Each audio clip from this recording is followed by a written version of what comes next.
CES Exhibit Space is selling fast. So be a part of CES, the most powerful tech event in the world. If you listen to this show, you already know CES provides an unparalleled opportunity. Showcase your brand, launch your product, network, generate leads, and close deals. It's the world's most powerful tech event where the world's most influential tech leaders come to discover what's new, have face-to-face interactions, and get hands-on experiences with tech companies like yours. So reserve your exhibit space today while you still can. Go to ces.tech/exhibitor. That's ces.tech/exhibitor.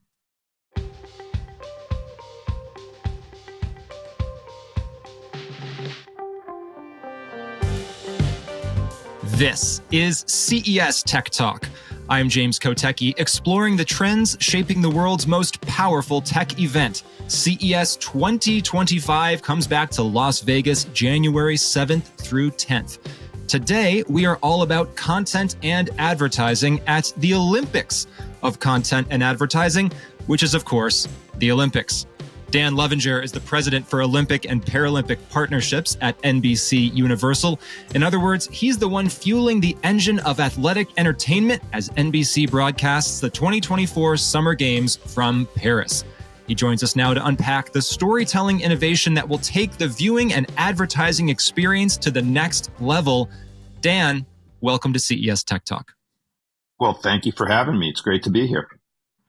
So I spoke to one of your colleagues a few months ago at CES 2024, Mark Marshall, who's the chairman of global advertising and partnerships at NBC Universal.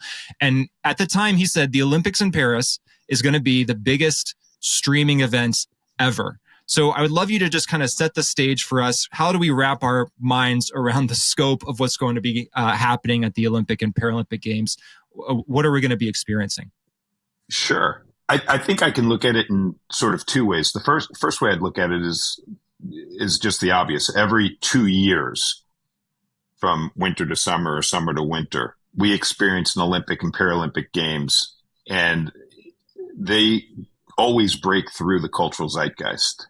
They're bringing families together, communities together, and celebrating the world's greatest sports achievements. It offers a truly unique and powerful medium for advertisers to break through, and importantly, for viewers to gather together almost in a once every 2 years way. Maybe the Super Bowl offers a similar sort of opportunity for people to watch, consume, enjoy, and talk about things in sort of a cultural way like this.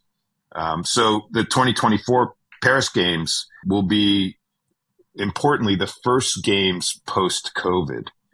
And when you think about having fans back in the stands, that's only going to add to the heightened excitement for what will be the biggest event of the year. There's no doubt about it. And frankly, the biggest event of the decade to date. And when you think about some of the, and I'm sure we'll talk about some of the new innovation that we're bringing to these games, reinventing and re-envisioning, how we present these games, we have a lot of excitement in store. So that's the first way I would look at it. And then the other thing I would say is that overall, these games are shaping up to be the biggest ones we've ever seen, across both linear and now digital and streaming, largely because of the way the games have been anticipated, the city that we're going to talk about, I'm sure, and the fact that Peacock has reached this critical scale. It allows viewers from all angles to enjoy these games in a way that they haven't in the past. And that makes us really, really excited because we see a lot of viewer intent in a good place. A lot to unpack there, and you left a lot of great breadcrumbs for us to cover throughout the rest of this conversation. Let's talk about just the number of different places that people can click a button and watch some kind of Olympic or Paralympic activity happening. You mentioned Peacock. Obviously, you're on multiple channels on traditional linear television. Give us the full menu. Sure. And it's important, too, that we've done some work simplifying the opportunity to view. Coming out of the Beijing Games, we actually did a a consumer engagement study, hired a third party to work with us to make sure we understood what viewers liked and what viewers needed changes with. And one of the sort of common threads we heard from viewers of all ages was the Olympics are awesome, but we almost need them to be easier to consume. Typically, we will bring the games to viewers through our broadcast network, NBC, through multiple cable networks, through digital platforms like Peacock, and then through social partnerships. And that's all great. It allows us to customize the content in ways that viewers of all types want to see it and enjoy it, but it can also be overwhelming. So what we've done is we've actually really refined how we're marketing and promoting the games and driving viewership first and foremost to sort of the mothership NBC and to Peacock for streamers, and then to Telemundo for Spanish language speakers. And then from there, the viewer will be given optionality to enjoy other means of consumption. But it's really those three primary platforms that lead the way. Our promotion heads there, and then perhaps we'll talk some more about Peacock and sort of the changes to how Peacock will be bringing the games to viewers. Well, let's talk about that streaming experience. You've got, I suppose, in theory, the ability to show any sport, any athlete from any angle. But talk to me about choices that are made in terms of what you're putting on streaming. So I guess another way of framing this question is, in the past, linear television, at any given point, you could only be showing one camera angle, maybe a couple if you're really fancy. Now, you theoretically have infinite possibilities in terms of what you can be showing, and theoretically, I suppose, infinite bandwidth and capacity to put it out there. Obviously, you just mentioned you want to simplify it and not overwhelm people. So where do you land on that? Peacock's going to be the streaming home of the Paris Games. No surprise, I'm sure, to you or any of our listeners. We want to provide fans with what will be the most comprehensive Olympic destination ever. This will be our first summer games where we've had everything available on Peacock, because you may remember we kind of launched Peacock during the Tokyo Games, but we weren't able to bring all of our content to Peacock at that point. We had some work to do and clearances and things like that. So these summer games will be the first where you'll get the full experience on Peacock with over 5,000 hours of live coverage of all sports. In addition, you'll have simulcasts of the NBC broadcasts, our cable broadcasts. So everything that is available on our linear channels, you can simul stream on Peacock. You'll have full event replays available. You'll have shorter clips. You'll have original series. There's all sorts of things available there. Plus, Peacock streams several Olympic sports throughout the year, including track and field, gymnastics, figure skating, skiing, snowboarding. So our Peacock viewers are becoming familiar with Olympic sports before we even get to the games, which is important, almost as a promotional vehicle.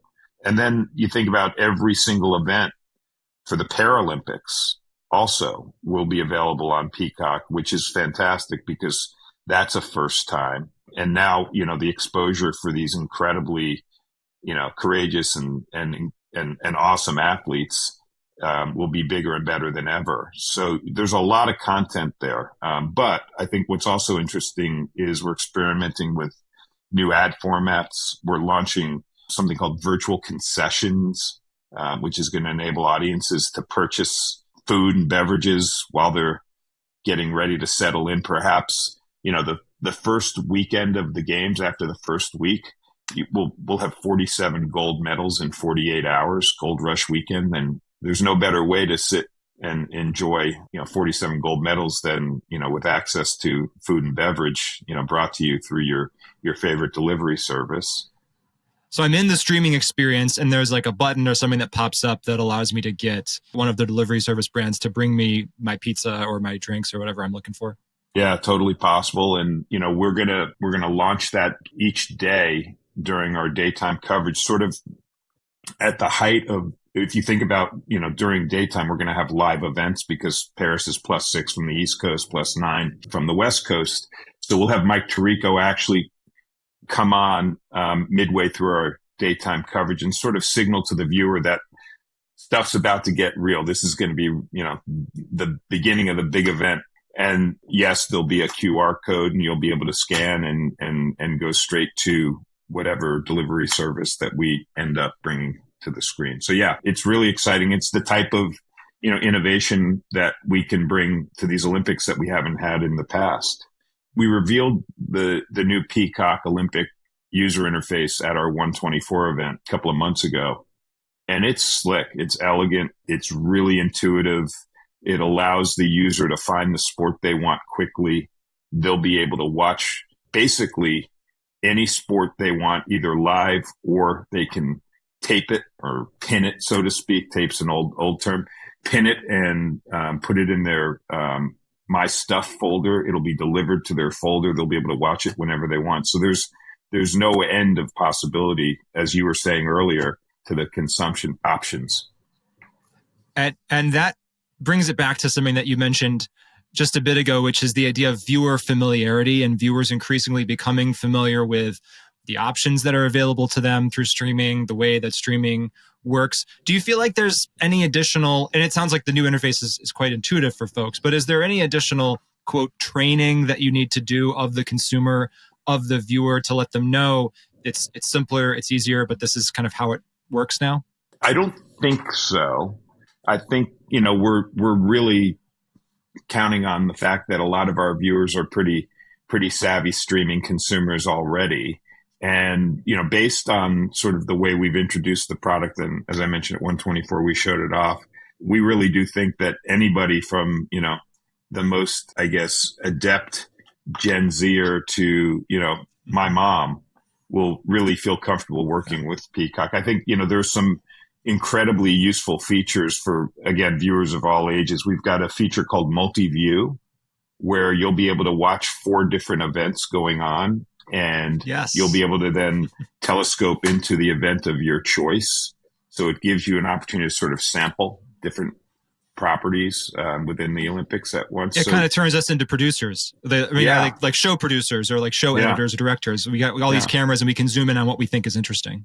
And the other thing, you were mentioning it earlier, James, with sort of the evolution of how we bring these games to people, because Peacock has this not unlimited shelf space, but you're able to offer that kind of a lean in opportunity. But also if somebody just wants to lean back and watch a simul stream, which is frankly where the majority of viewers will be, historically have, and will probably be, that's fine too. It doesn't have to be any more difficult than turning on your streaming device and watching.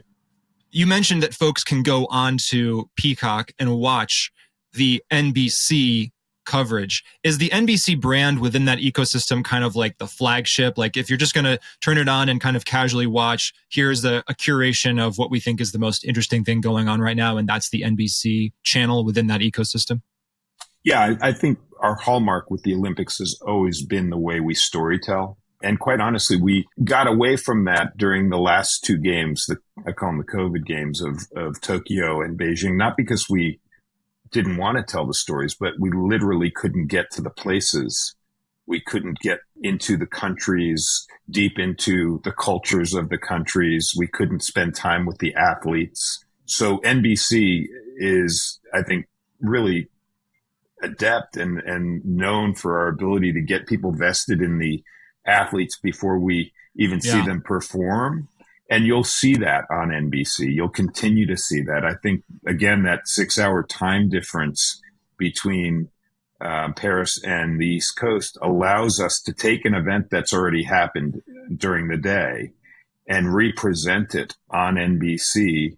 And again, you can simul stream it, on Peacock, but it allows us to tell the stories of these athletes and the city of Paris becoming a main character once again, in a way that people have come to expect it and enjoy it out of NBC. I would love to know a little bit more about that storytelling process and that story planning process, because you do have all these amazing, I'm not sure if they're still called human interest stories, that, you see the kind of narratives and the backgrounds of the athletes and you get invested in them.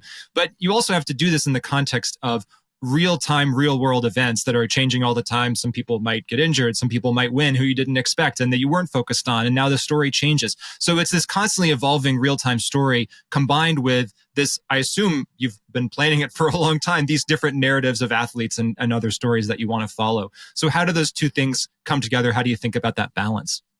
Well, it's exactly, the way you're describing. I'll give you a couple of examples. My favorite one ever is, and I'm going to take us back to the 2016 Rio Games. And NBC's Olympic research team is, I think, unsurpassed.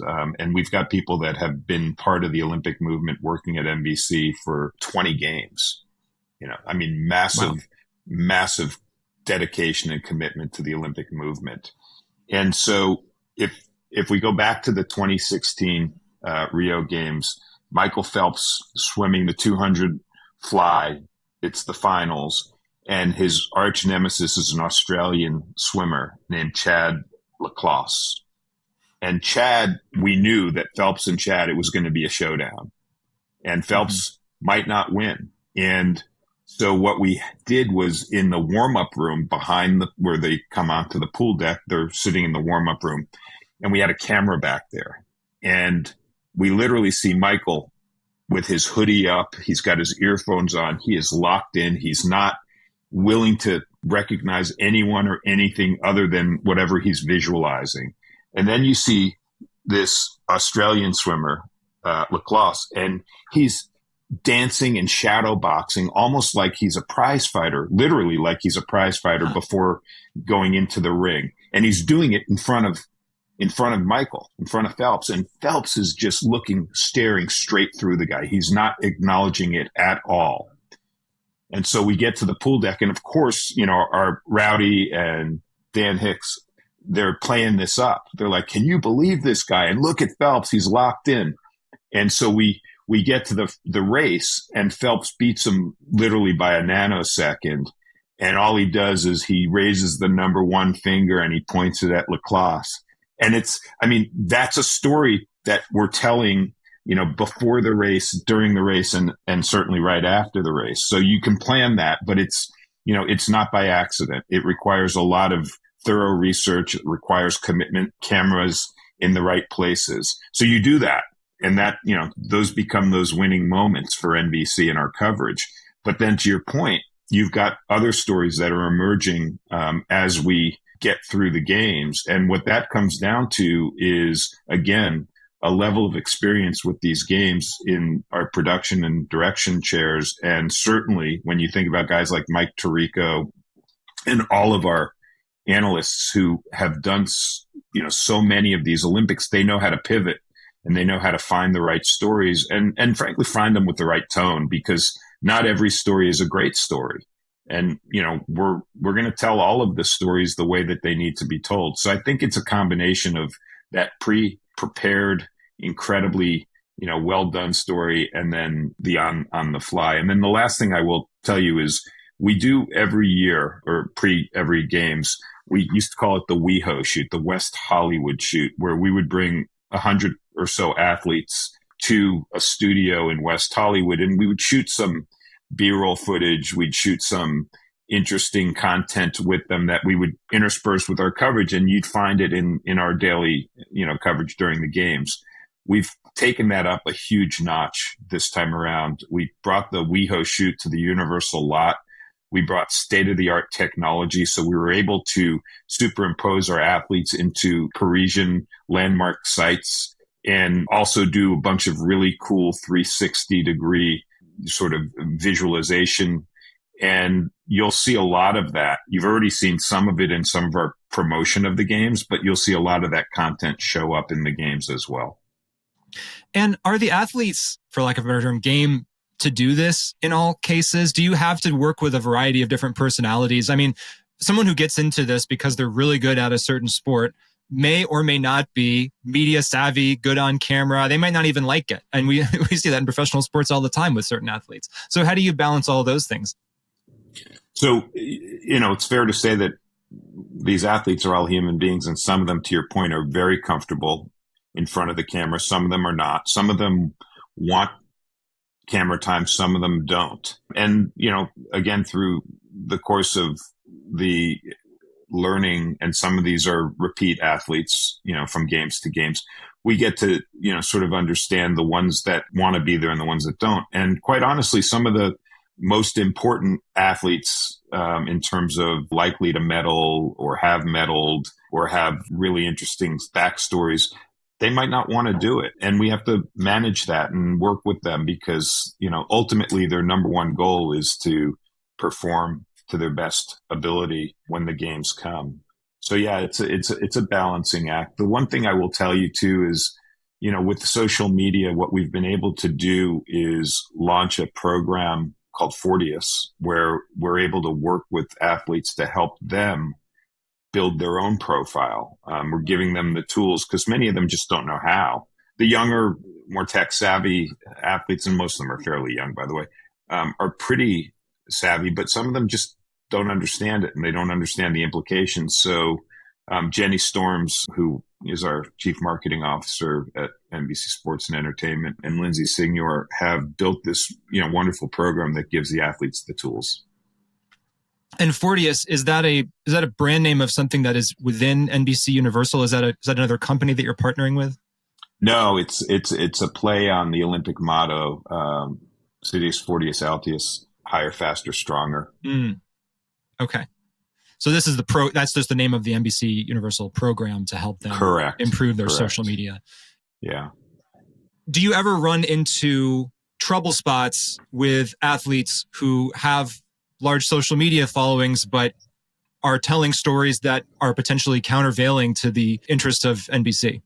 It's honestly rare. I mean, the athletes, if they're telling a story about their life that has nothing to do with the Olympics, we're going to let them do what they do. If they're telling a story about the Olympics and we think that they're either misguided or could use some substantiation to telling that story, we'll help them.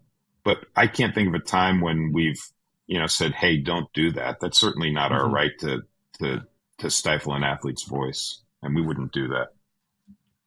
It seems like one of the themes that I'm picking up from this conversation is the way that you sell the opportunity here to advertisers is in part built on experience and trust that the advertisers have in you, that amidst this potentially chaotic, multifaceted, always evolving storytelling environment, you can't predict exactly what the stories will be. You have a range of ideas. You can't predict exactly what the outcomes will be. You have some probabilities, but that the advertisers can just trust that there's kind of this general product within a range of possibilities that they can trust you to deliver. Is that a fair way of describing how you sell the opportunity to brand partners?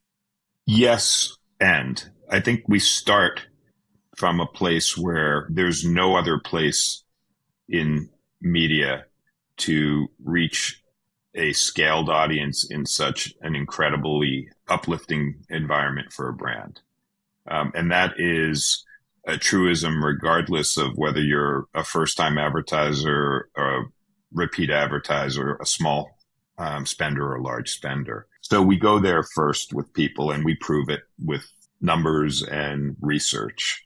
I think where we're starting to really evolve the story, though, is a bit of a democratization of accessibility for advertisers. And that all comes from the way the games are being consumed more through digital.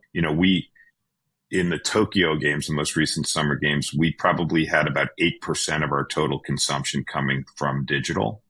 That will more than double. It'll probably be closer, somewhere between 20 and 25% of total consumption will be digitally consumed, which, by the way, is, when you think about the way media is being consumed today, it still leaves room for growth. But what it does importantly is because it's such a massive viewing experience, the Olympics, it gives us real scale digitally and the ability to create new advertising opportunities for sort of the mid and longer tail of advertisers that in the past couldn't afford it.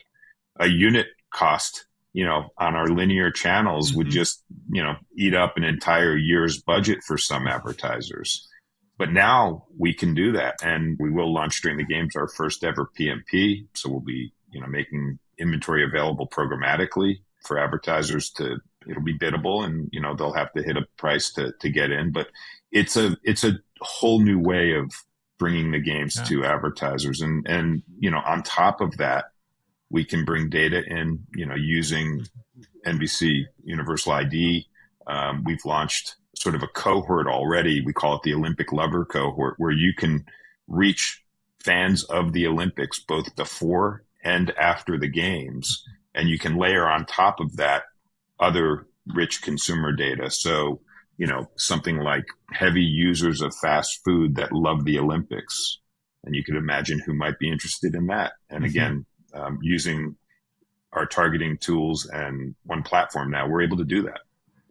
And I assume you can get to some hyper-targeted niche audiences. I mean, you mentioned, the scope of this. I'm thinking like if someone cares about men's rowing, which is a sport that I'm going to be enjoying this summer, you can get really narrow on the kinds of things that you might want to be selling to them. And again, as you mentioned, maybe smaller brands can play there because now it's a niche, relatively niche streaming play, a relatively niche audience, but that's exactly who they wanted to reach.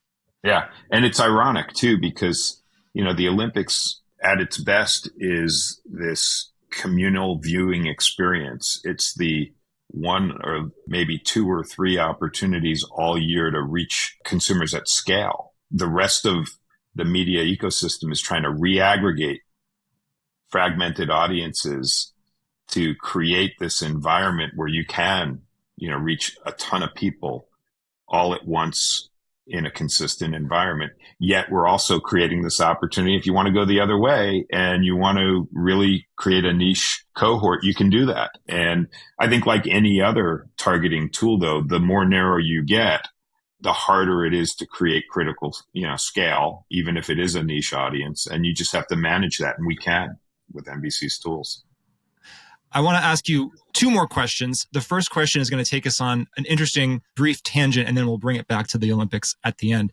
The first of these two is there's another major media event in 2024, and that's, of course, the United States election. Now, in some sense, these may feel like completely different, right? You've got an uplifting event. You've got an event in the election that's, going to stress a lot of people out one way or another. But that's the other big one. So does that part of the NBC side of the house talk to you? Do you talk to them? Do you learn things from each other and share some kind of learnings there as far as how advertisers play in that environment? Well, I mean, we're really, really careful with the Olympics. And I've said this before, the Olympics aren't red or blue, they're red, white, and blue, right? The story has to be about Team USA. And one of the few things our country can all agree on is that we all want to see Team USA do fantastically well. We always try and be very careful not to bring politics into, how we sell the games and frankly, how we cover the games. Having said that, we are going to be packaged on either side of the games by the Republican and the Democratic national conventions. And there's no secret that our country is at an interesting time in terms of the partisan nature of the divide. And I think the Olympics become that common healing moment. I know you've been working on the Olympic and Paralympic Games for a number of years. How many of these have you covered? Have you been involved in? So I've been to every Olympics since the London 2012 games, and I feel really, really fortunate. But in my role as being the person overseeing our Olympic sales, this will be my fourth. I started with Pyeongchang. I had Pyeongchang, followed by Tokyo, followed by Beijing, and now these will be my fourth games. So just as I think it's safe to say an Olympic fan, and then as someone who's working really closely with the games and the athletes and the partners here, any favorite moment that you want to close us out with? Any Olympic moment that stands out in your history with it? I've been really, really lucky in my media career to be present in a lot of incredible and fun events. Not all of them sports, by the way, but with my time at NBC Sports, I've been involved in our sports group since 2016. The single greatest event I've ever been to was the 2012 100-meter final. It was Usain Bolt's first gold.